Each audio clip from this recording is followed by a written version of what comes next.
Hello, I'm Malcolm Cox. We're studying the Gospel of Matthew, and today we're at the first few verses of chapter 8, Loving the Leper. Matthew 8 verses 1 to 4. When Jesus came down from the mountainside, large crowds followed him. A man with leprosy came and knelt before him and said, "Lord, if you are willing, you can make me clean." Jesus reached out his hand and touched the man. "I am willing," he said. "Be clean."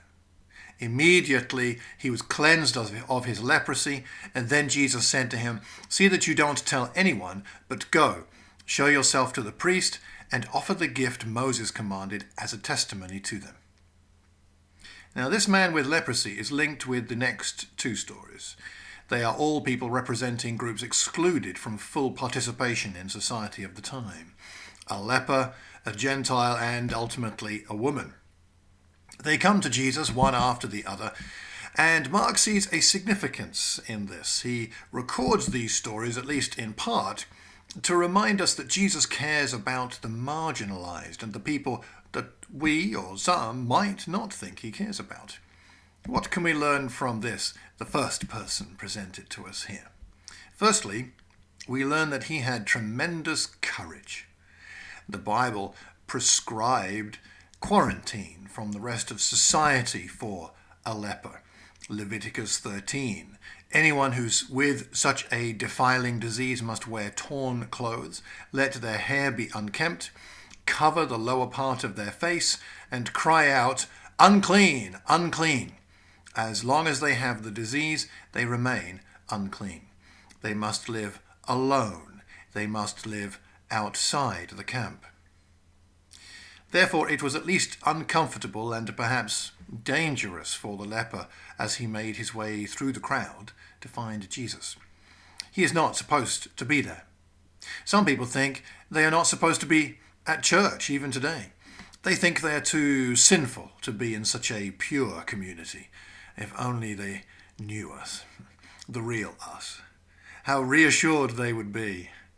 We in the church are no less sinful than anyone else. We are pure in the eyes of God because of what Jesus has done, but we are not worthy of that status in ourselves. Let us make sure we do not convey an impression of holiness that would keep the sinners away from us, but also away from God.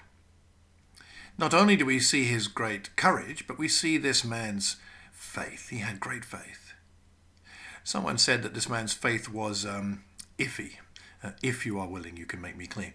His faith was not huge, you could say, but it was enough to persuade Jesus to work with the faith that he had. Seeing that faith, Jesus did an unnecessarily loving thing. He touched him. By doing so, Jesus broke a taboo and showed that love is more important than propriety. Jesus demonstrates that holiness is contagious where he is concerned and not impurity. When we come to Jesus with the faith we have, we are placing ourselves in a position to see his power work in our lives and to be purified. Do you want to see Jesus heal, purify, transform your life?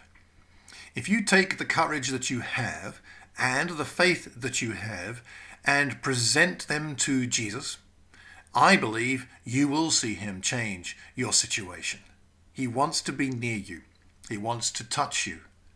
He loves you.